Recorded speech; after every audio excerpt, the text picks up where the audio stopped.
todas as glórias sejam para Shri Shri Guru e Shri Gauranga Jaya, de Shri Guru e Shri Gauranga.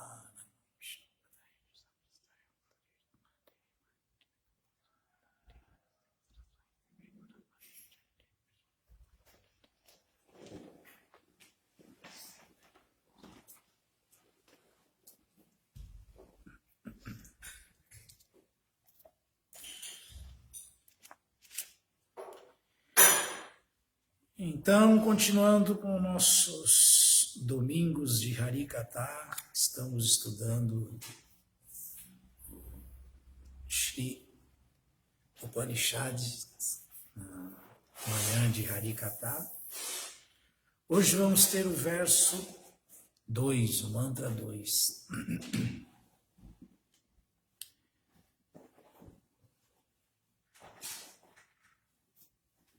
Kurvam neveha karmani jijiveshe chatan samaha evantuaina nyate tusti na karma lipyate nare. Vamos repetir o verso 2? Se alguém continua trabalhando dessa maneira, ela pode aspirar a viver por centenas de anos. Pois essa classe de trabalho não o atará às leis do karma. O ser humano não tem nenhuma alternativa a este processo.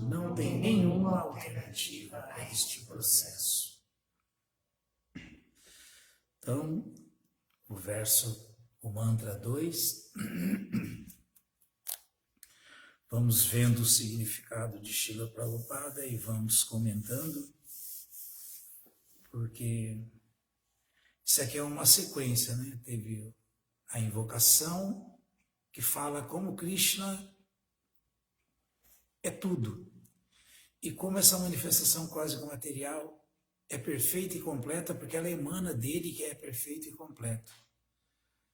E depois, no verso 2, a explicação foi que nós temos que entender que essa pessoa é a proprietária de tudo que existe, essa pessoa suprema é o controlador de tudo que existe, e, portanto, tudo deve ser feito sempre em comum acordo com a vontade dele.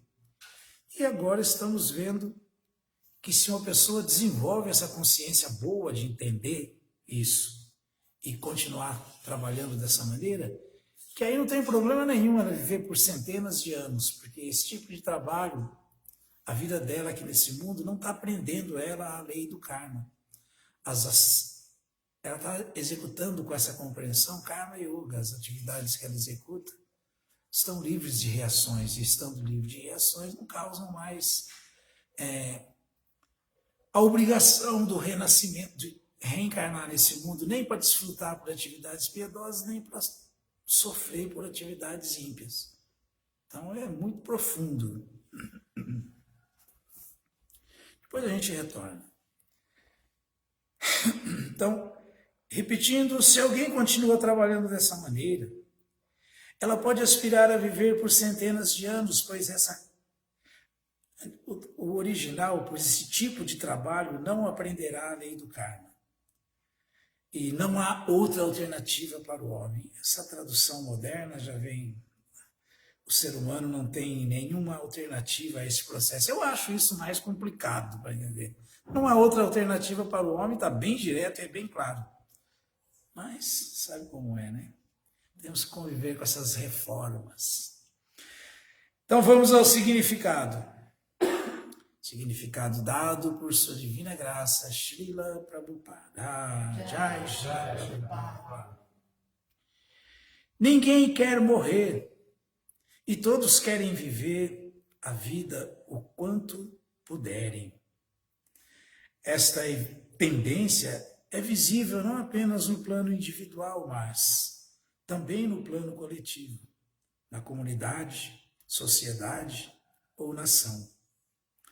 Todas as espécies de seres vivos lutam arduamente pela vida, e os Vedas dizem que isso é muito natural.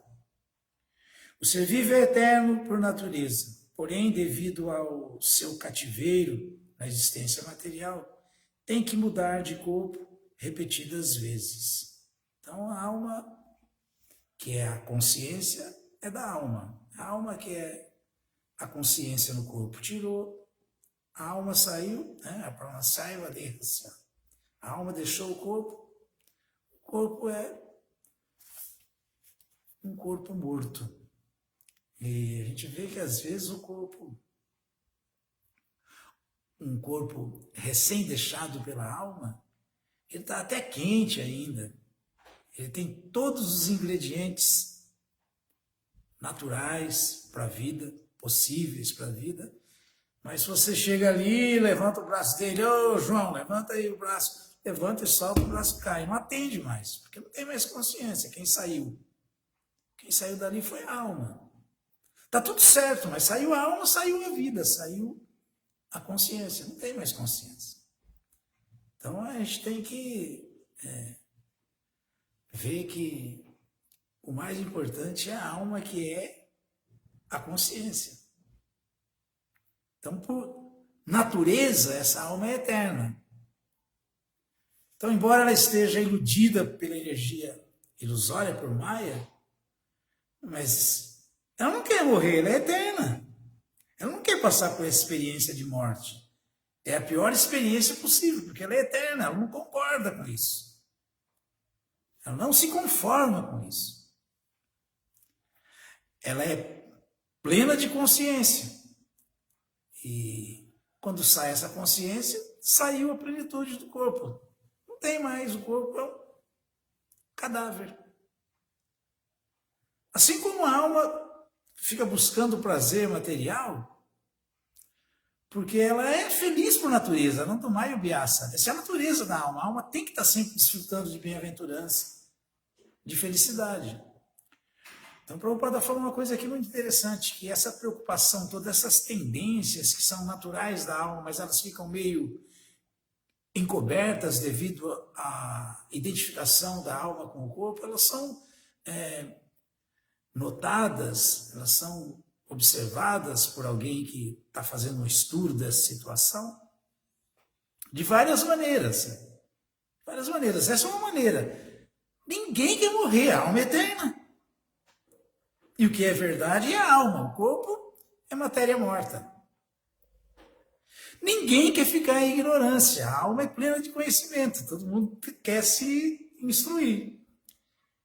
E ninguém quer ficar, por isso o mundo inteiro é hedonista, né? A filosofia da sociedade humana é uma filosofia hedonista. Todo mundo quer prazer, porque a alma é feliz por natureza. Então tudo isso é muito natural. Só que o caminho é que está equivocado. O Shri Upanishad esclarece isso e ensina a gente a trilhar o caminho certo, resgatar essa eternidade plena, baseado no esclarecimento das Escrituras, resgatar essa verdadeira consciência, que é o verdadeiro conhecimento, o conhecimento transcendental, o conhecimento da alma, o conhecimento puro. E também resgatar o seu verdadeiro prazer, a sua bem-aventurança, que só é possível se estivermos conectados com a fonte da bem-aventurança suprema, que é Deus. Então é muito lógico tudo isso. Muito lógico. E tanto é que o Shri Upanishad é um livro que é estudado pelas crianças. As crianças que estudam o Shri Upanishad, né, na casa do Guru, na Gurukula, para irem entendendo o que realmente é vidya e radicando a avidya, o que é realmente conhecimento. Porque o resto é ignorância. Né? Não adianta a gente se tornar um célebre intelectual, materialmente falando, porque se o conhecimento não for esse, vamos continuar sendo ignorantes. Né? não se vai conseguir resgatar a sua eternidade, porque vai ter que ficar continuando, né? Trocando de corpo como se troca de roupa, porque não tem conhecimento verdadeiro, não trilha o caminho que acaba com esse ciclo de nascimento e morte. E não vai desfrutar de bem-aventurança, vai ficar tentando ser feliz com prazer material temporário, Maya Sukha, não Ananda Maya Vyasa, a bem-aventurança natural da alma, mas felicidade material temporária, no sexo, nas drogas, na intoxicação, nos esportes, na literatura, nas artes, vai ficar buscando isso, mas é uma busca em vão, porque não é a felicidade eterna e verdadeira da alma. É chamada Maya Sukha, por isso que essa felicidade, essa busca incessante desse prazer material, acaba destruindo o corpo, que só tem um objetivo: dar a chance da alma resgatar essa consciência pura, essa eternidade e essa bem-aventurança verdadeiras. Então é muito importante estudar o Shisha Upanishad. Vamos continuando. Todas as espécies de seres vivos lutam arduamente pela vida. E não é isso. E aí está incluído tudo isso. Né? Todas essas metas. E os Vedas dizem que isso é muito natural. O ser vivo é eterno por natureza, porém, devido ao seu cativeiro na existência material, tem que mudar de corpo repetidas vezes.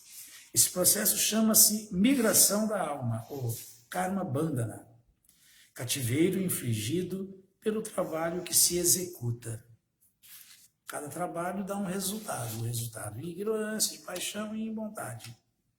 Em ignorância, a alma perde a vida humana. Em paixão, a alma continua presa nesse mesmo nicho material que ela vive agora, de família, de sociedade, de amizade, de amor mundano, sendo no mesmo círculo.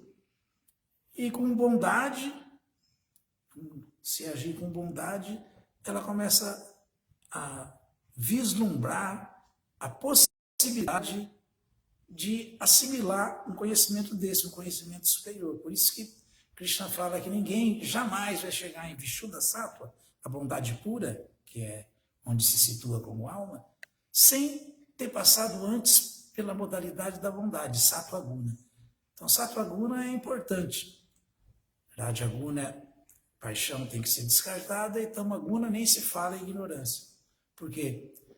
Até mesmo tudo isso que a gente quer aqui agora, se a gente se situar em bondade material, a gente conquista, porque uma pessoa muito piedosa mesmo, para você ter uma ideia, se ela for muito piedosa mesmo, a mais piedosa do universo, ela se torna um criador, ela nasce como um Brahma.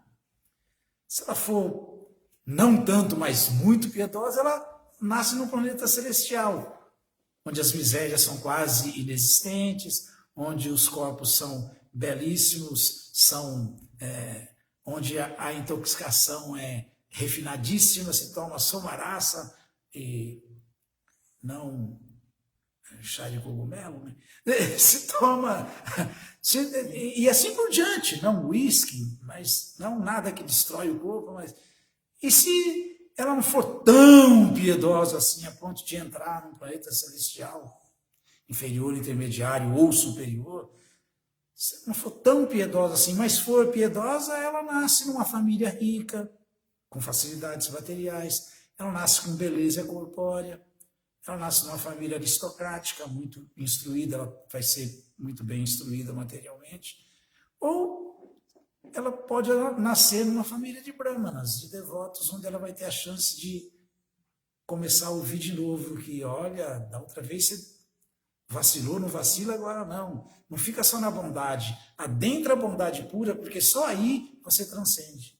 Muito importante, é tudo muito profundo, mas tem todo um segmento lógico que vai degrau por degrau, tirando as nossas... tirando o véu de Maya, né? O véu da ilusão, e deixando a gente ver as coisas como elas são.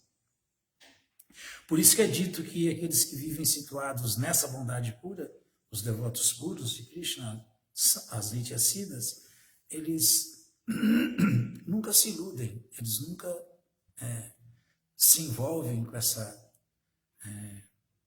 energia material. Então, a entidade viva precisa trabalhar para sobreviver, pois essa é a lei da natureza material. E se ela não age segundo os seus deveres prescritos, transgride as leis da natureza e fica cada vez mais atada ao ciclo de nascimentos e mortes, assumindo muitas espécies de vidas. E tem essa ainda, tem as prescrições dos Vedas para se agir materialmente falando de maneira correta, que se alguém não faz também, ele está perdido. Ele tem que, por exemplo, um exemplo grosseiro, um grihasta, ele tem que distribuir alimento, ele tem que dar caridade. Se ele não fizer isso, ele vai para o inferno.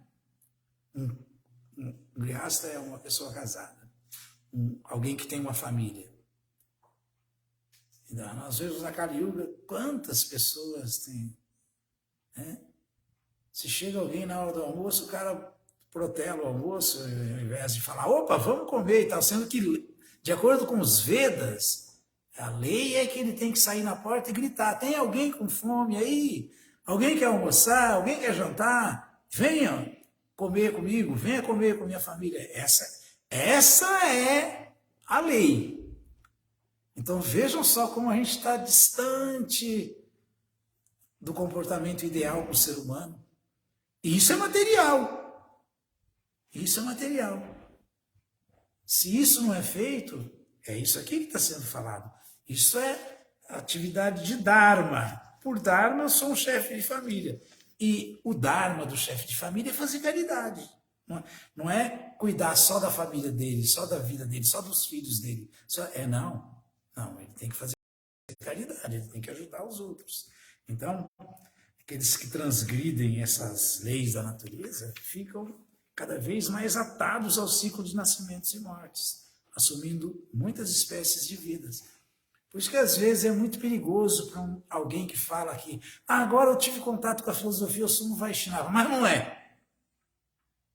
Em nome disso, não preciso fazer essas atividades de Dharma material, porque eu sou um Vaishnava, mas não é um Vaishnava.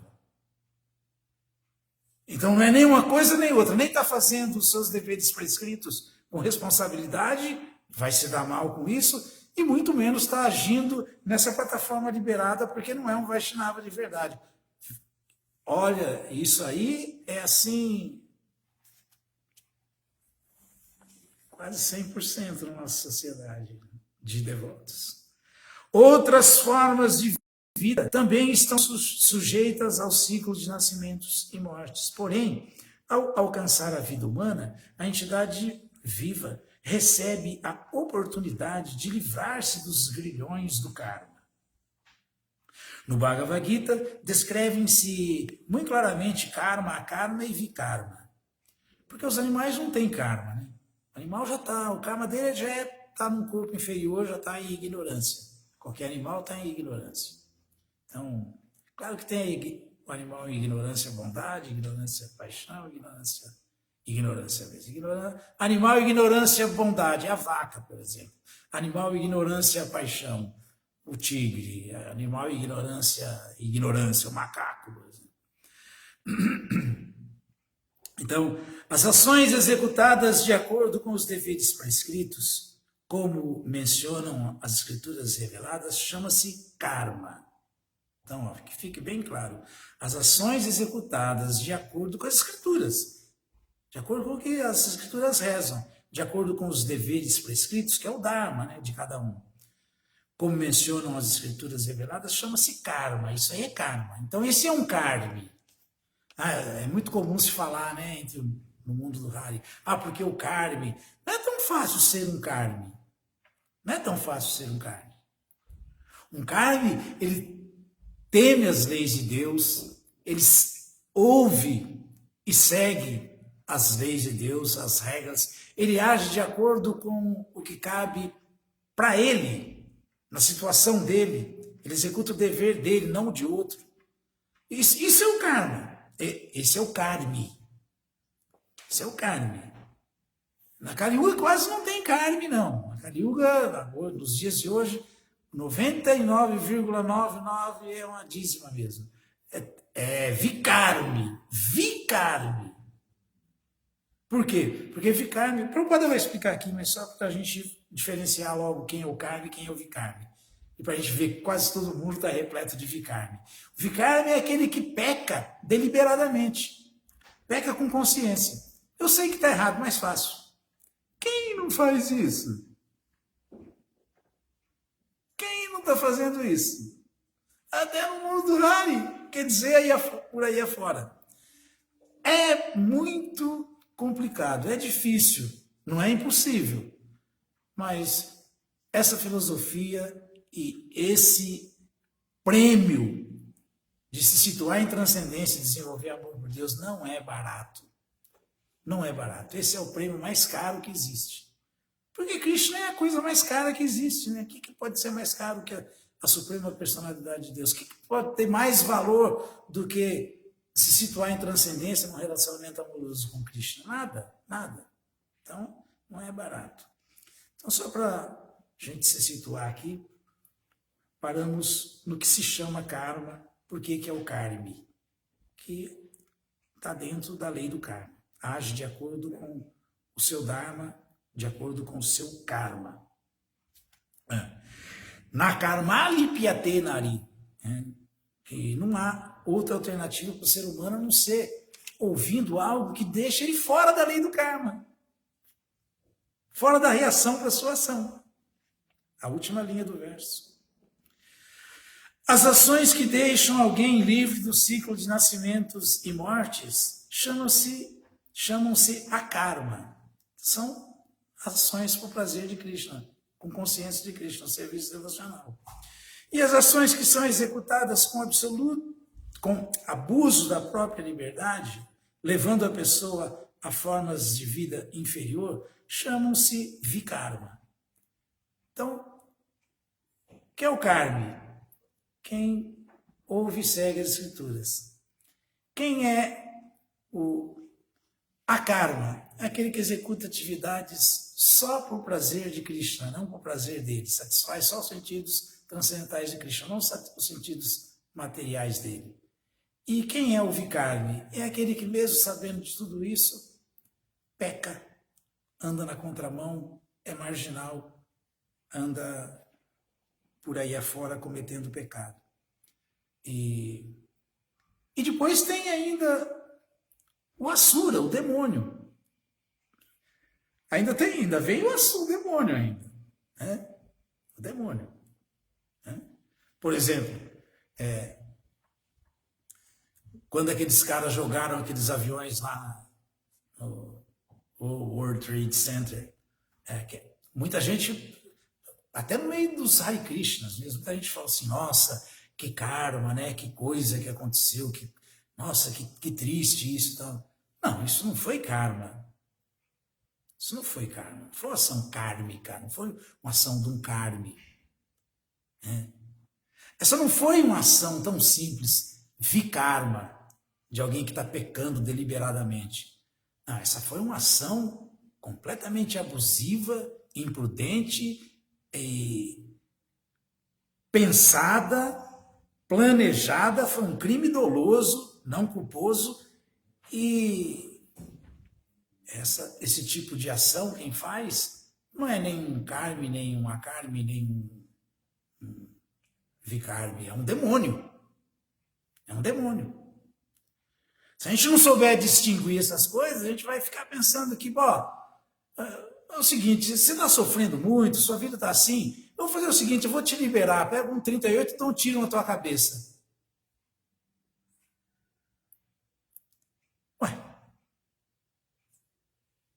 Essa atividade é uma atividade que extrapola o pecado. É um pecado muito grave. É uma ação demoníaca, deliberada, porque quem pode fazer isso? Quem tem esse direito? Então isso é uma atividade demoníaca. já extrapola até mesmo as atividades vikarma, que é pecado deliberadamente. Pecado deliberadamente, pecado, pecadinho, não esse tipo de coisa. Isso aí é demoníaco. Então, o que eles fizeram ali foi uma ação demoníaca. Dessas 3 espécies de ações, os homens inteligentes preferem aquela que liberta o homem do cativeiro material, kármico. Os homens comuns desejam executar bons trabalhos para serem reconhecidos e alcançarem o estado de vida elevada, como falei no começo, né? Com atividades piedosas, neste mundo ou no céu. No entanto, os homens mais avançados desejam livrar-se por completo das ações e reações do trabalho. Eles sabem muito bem que o trabalho, seja bom ou ruim, provoca o mesmo cativeiro das misérias materiais. Porque se alguém é piedoso, muito piedoso, ele vai ter que nascer aqui para desfrutar, como falei, numa condição favorável, porque ele foi muito piedoso. Mas nasceu aqui nesse mundo, vai ter que enfrentar as misérias materiais do mesmo jeito, porque aqui, quem está livre da adhyatmika, adibática, adidaiva, das misérias materiais? Quem está livre? Os semideuses estão na situação mais favorável possível dentro do mundo material, do universo cósmico material. Indra, que é o rei dos céus, ele está numa posição que ele é o rei dos céus, dos planetas superiores, ele é o rei. Claro que ele comanda os intermediários e os inferiores celestiais também. Mas até lá onde só tem a nata da nata, ele é o rei. E ele enfrenta misérias materiais em embate com os demônios, em desejo luxurioso. Ele tem sempre eles, né, os Indras, porque Indra não é uma pessoa, é uma posição que a alma pode alcançar por ter sido piedosa, nascer como rei dos céus.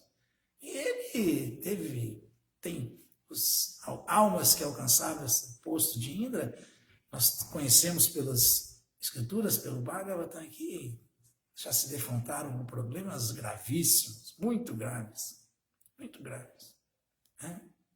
Gravíssimos mesmo, a ponto de nascer, tudo bem, nasceu em Vrindavana, mas nascer como um porco no chiqueiro, um Indra. Então, por aí a gente vê que isso que o Prabhupada está falando aqui tem muito embasamento, é muito profundo.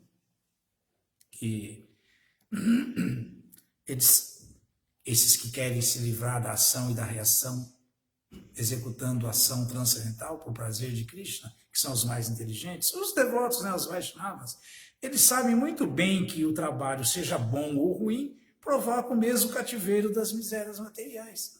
Porque aqui a gente vai ter que conviver. A adhyatmika é a miséria causada pela mente e pelo corpo.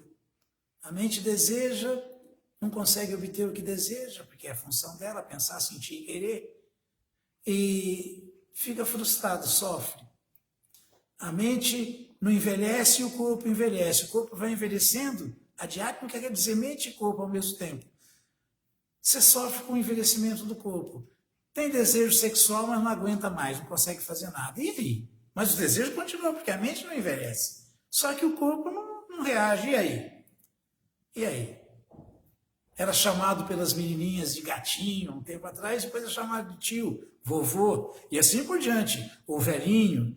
Aí, mas a mente está ali. Já foi, passou. Sem contar com as doenças. Né? As doenças também são misérias causadas pelo corpo. E as misérias causadas pela mente, corpo sutil, as doenças psicológicas, assim. Não tem fim isso, é só miséria. Aí, o que adianta nascer aqui numa condição privilegiada? Tem que passar por tudo isso também. Ou algum bilionário aí não passa por tudo isso? Quem não passa? Misérias causadas pelo corpo e pela mente. Né? Por mais que alguém seja um bilionário mesmo aí, se der uma simples diarreia, dor de barriga, ele está já arruinado, dependendo do lugar que ele tiver ou não. E dá, não é que não dá não, velho. não tem nada disso. São as misérias materiais, essa é a diátmica. Aqui é causada pelo corpo e pela mente. Depois tem a adibáltica. A klesha quer dizer miséria, né? A adibáltica é a klesha. É o convívio nosso com as outras entidades vivas. É a miséria que desde o próprio pai é para os filhos, o filho é para o pai, a esposa é para o esposo, a esposa é para a esposa, o patrão é para o empregado é para o patrão, o súdito é para o rei é para o súdito, o governo é para os governados e os governados para o governo. E aqui não tem fim isso. Ou não? Então, sem contar desde o mais simples pernilongo, que antigamente só fazia a gente não conseguir dormir, aquela zoada no ouvido, hoje é chikungunya, hoje tem dengue, é tanta história que não tem fim, né? Desde as malárias da vida e tudo, desde um simples mosquito até um tigre, né? Ou uma cascavel. Isso é miséria. Nosso convívio com as outras entidades vivas. Temos que nos defrontar com misérias. Depois, a didáica klesha. São as misérias causadas pelos assim chamados fenômenos naturais, que são, na verdade, controles dos semideuses, devido ao nosso mau comportamento, devido a não executarmos sacrifícios de acordo com os vidas que satisfaçam os semideuses. Tem geleira derretendo, tem planeta esquentando, tem esfriando, tem lugar chovendo demais, tem lugar não chovendo nada, tem lugar ventando muito, tem lugar tremendo, tem lugar, e assim por diante. As misérias. Furacão, terremoto, tudo. Enchente, seca. E tudo isso aí é o quê? Miséria, ou não é? Então, são as misérias causadas pelo corpo, pela mente, pelo nosso convívio com outras entidades vivas e pela própria natureza material. São as misérias básicas. Tem mais, viu? Eles sabem muito bem que o trabalho, seja bom ou ruim, provoca o mesmo cativeiro das misérias materiais. Por conseguinte, esses homens inteligentes buscam o trabalho que os libertem das ações boas ou ruins. Semelhante trabalho libertador é descrito aqui nas páginas do Sri Ishopanishads. As instruções do Sri Ishopanishads são explicadas de maneira mais elaborada no Bhagavad Gita, que às vezes é chamado de Gita Upanishad, a nata de todos os Upanishads. Existem 108 Upanishads. No Bhagavad Gita 3, 9, 16, Deus afirma que ninguém pode alcançar o estágio de Naiskarmya, ou Akarma, sem executar os deveres prescritos mencionados nas literaturas védicas, ou seja, ficar livre do karma. Essa literatura pode regular a energia funcional de um ser humano a tal ponto que ele passe a compreender a autoridade do Ser Supremo. Quando ele compreender a autoridade de Deus, Vasudeva ou Krishna, deve-se concluir que atingiu a fase de conhecimento positivo. Nessa fase purificada, os modos da natureza, ou seja, bondade, paixão e ignorância, não podem atuar e suas ações estão ao nível de Naiskarmya, sem reação, sem karma. Esse trabalho não o prende ao ciclo de nascimentos e mortes. Sri Krishna fala,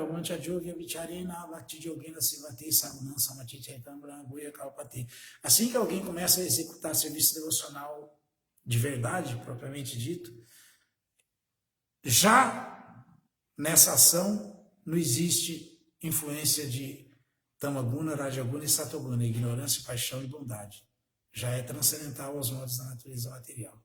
Se ele perseverar e não cair em nenhuma circunstância, for em frente, ele já está no estágio de Brahma-Bhuta, de felicidade espiritual, no estágio de transcendência às leis da natureza material. Se ele não cair em nenhuma circunstância, como um devoto, se ele for um devoto sério e for em frente mesmo, Vaishnava,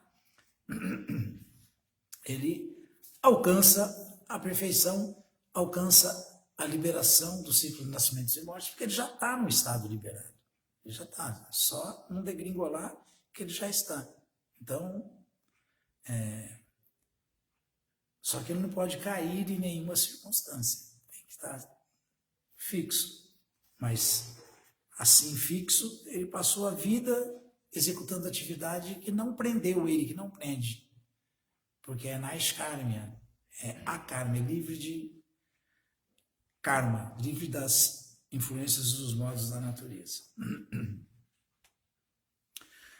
Na verdade, tudo o que alguém precisa fazer é prestar serviço devocional ao Senhor.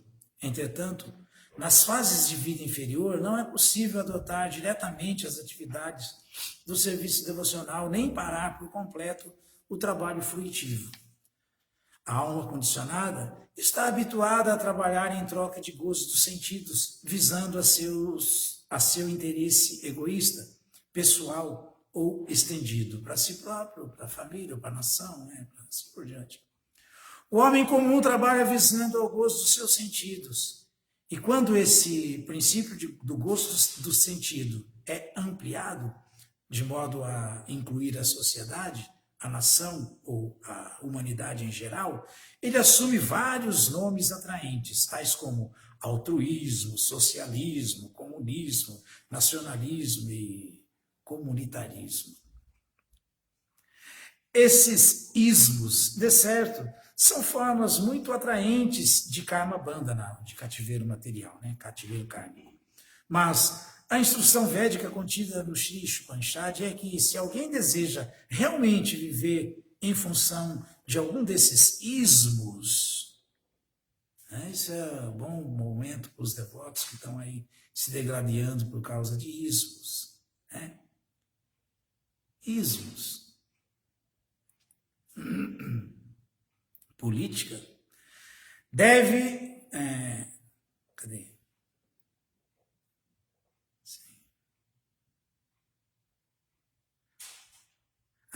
A instrução védica contida no Sri Upanishad é que se alguém deseja realmente viver em função de algum desses ismos, deve centralizá-lo em Deus.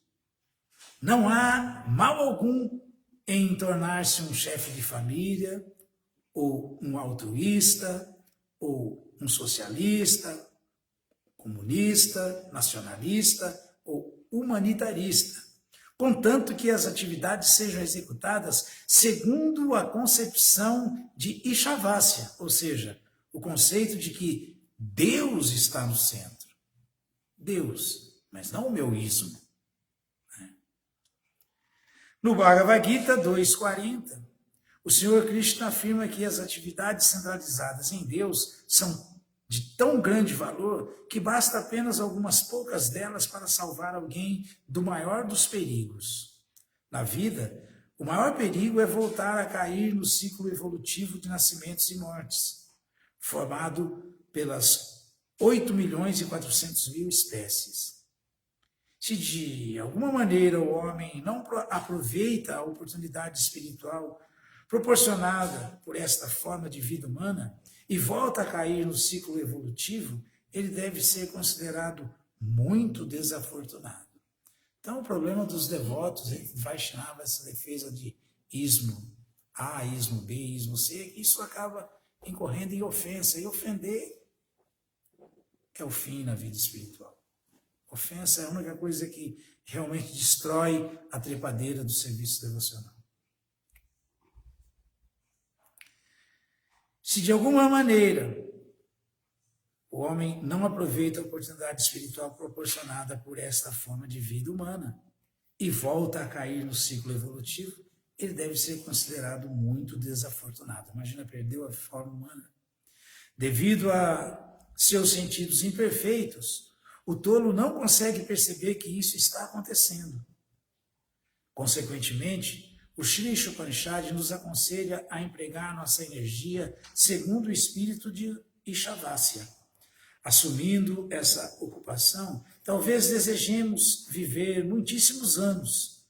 Caso contrário, o simples fato de levar uma vida longa não terá nenhum valor. Na verdade, é dito que uma pessoa nessa condição de ignorância, quando a ignorância é crassa mesmo, como, por exemplo, um matador de vaca, um açougueiro, é dito que ele não pode, na verdade, nem viver e nem morrer. Quanto mais ele vive, mais ele se complica karmicamente, porque está fazendo o pior dos pecados possível. Então, viver é ruim. Mas morrer é ir direto para o inferno.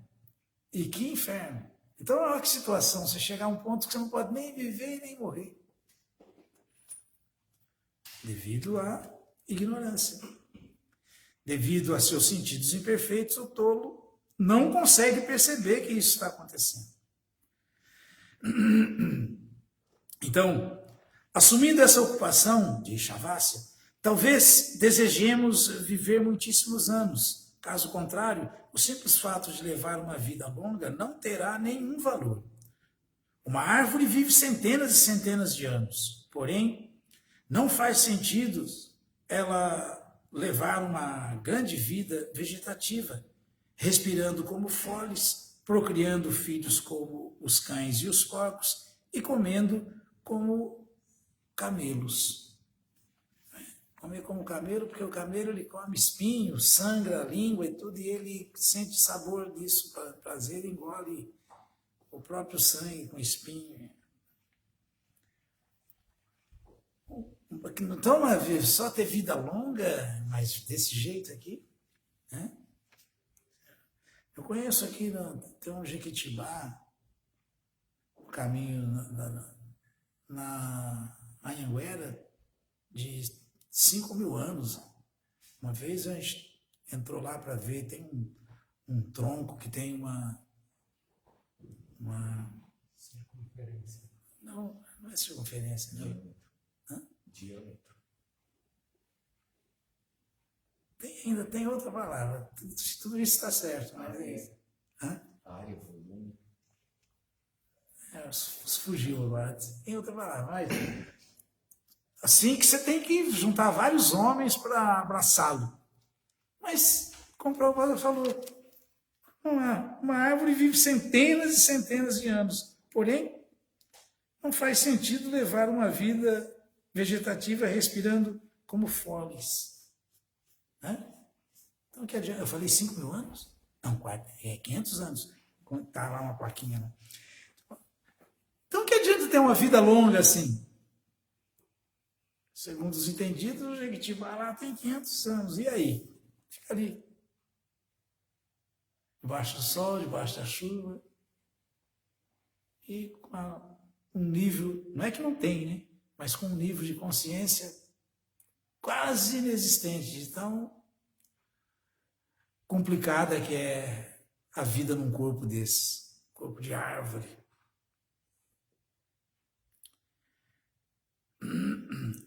Uma vida humilde, centralizada em Deus, tem mais valor que uma enganosa vida colossal dedicada ao altruísmo ou socialismo ateus. Ao serem... Vou jogar pedra em mim aqui não, gente. É Prabhupada que está falando. Ao serem executadas no espírito do Shri Upanishad, as atividades altruístas assumem a forma de Karma Yoga. Karma Yoga. Né? Atividades altruístas que são, na verdade, ação em consciência de Krishna. Karma Yoga. O Bhagavad Gita 18.5.9 recomenda essas atividades, pois aqueles que as executam ficam protegidos de deslizar no processo evolutivo de nascimentos e mortes. Muito embora possam estar inacabadas, essas atividades centralizadas em Deus continuam sendo boas para o executor, pois lhe garantem uma forma humana em seu próximo nascimento. Então, que coisa mais clara do que essa, né? Coisa mais clara do que essa. É engraçado que o ser humano, né, a filosofia da consciência de Krishna, ela dá tudo que alguém quer. Mas todo mundo continua querendo, buscando no caminho errado, ao invés de buscar no caminho certo, no caminho. Tudo que alguém quer. Todo mundo não quer ser erudito, rico, bonito. Segue as instruções. Seja um devoto, que ainda que seja uma missão inacabada, vai ser favorecido por Cristo e vai nascer nessas condições na próxima vida. Não, eu não me rendo a Cristo porque agora eu quero conquistar a minha casa, o meu carro, a minha situação. Não vai conquistar nada e na próxima vai estar, quem sabe, latindo ou miando. É uma loucura isso. É uma alucinação, uma loucura. Sendo que isso aí é o mínimo que se pode ganhar. Se pode ganhar muito mais. Ou nascer num planeta superior, que já é muito mais, ainda que seja um superior inferior. Se for um superior intermediário, melhor. Ainda se for um superior, supra-sumo da perfeição material.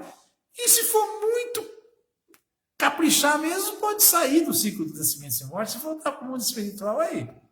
Mas não dá para fazer nada disso, porque agora eu quero ter conhecimento, quero ser erudito, agora eu quero ter muita formação, diplomas e mais diplomas, PhDs e mais PhD, agora eu quero ser tudo, agora eu quero ter muito dinheiro, agora eu quero ter uma casa, assim, uma mansão, agora, e aí não vai ter nada.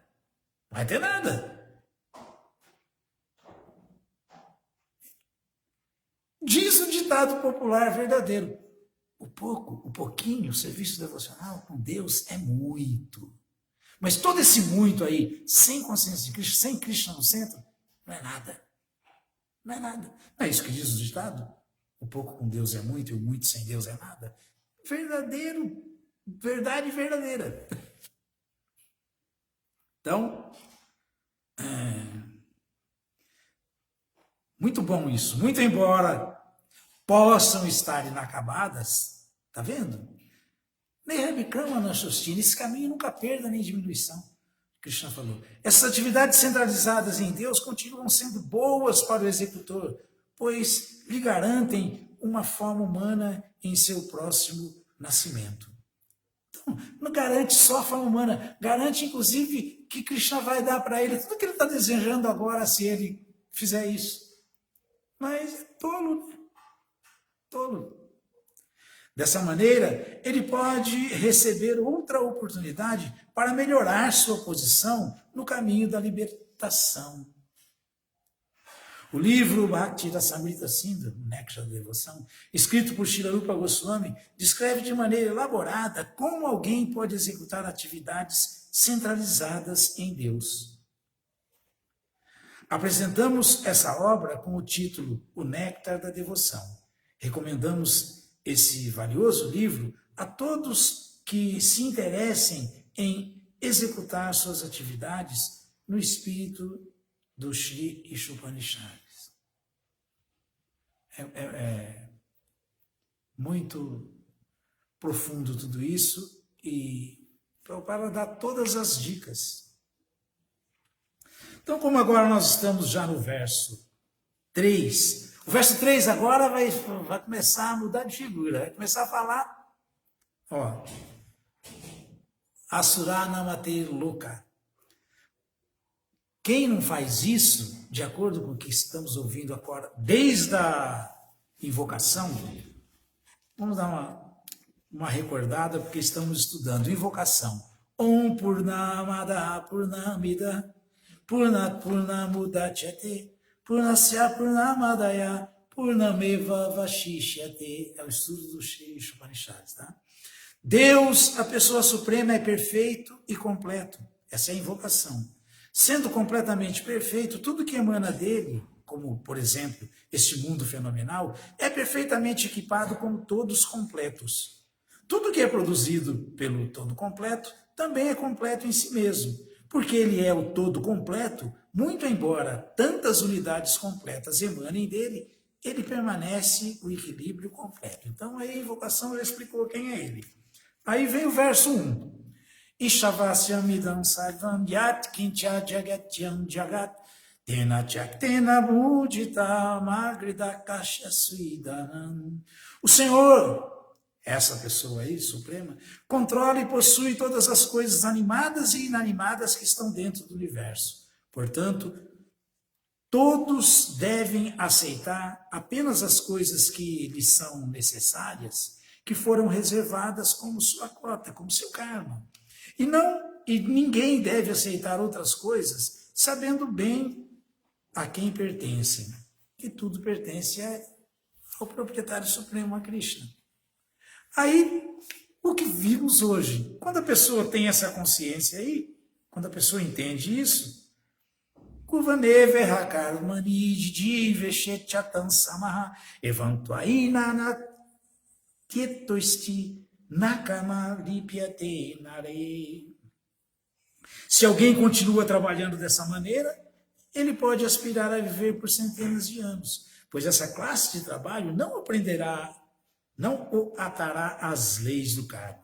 O ser humano não tem nenhuma alternativa a este processo, não há outra alternativa para o homem. Então, aí, vimos até aqui. Agora, o próximo vai falar que quem não faz isso, até a Bíblia fala sobre isso, né, sobre o matador da alma, que ele é o matador da alma. Que ele é o matador da alma. Se você não entender isso, não agir assim, se você não fizer isso, ele é o matador da alma. E é muito interessante isso, porque talvez alguém fique deslumbrado com posições materiais, com bom karma material, com situações de prestígio nesse mundo, mas o que fala esse verso, o matador da alma, não importa quem seja. Não importa quem seja. Pode ser o Zé Manel, pode ser o Putin, o matador da alma, não importa quem seja. Tem que entrar nos planetas conhecidos como mundo dos infiéis, cheios de escuridão e ignorância. Vai ter que ir para o inferno. Mas isso aqui é o assunto para domingo que vem na nossa manhã de Harikata. Ok? Alguma dúvida, alguma pergunta? Muito legal, né? Shri Shri Harikata Ki Jai, Shri Shri Upanishad Ki Jai, Shri Prabhupada Ki Jai.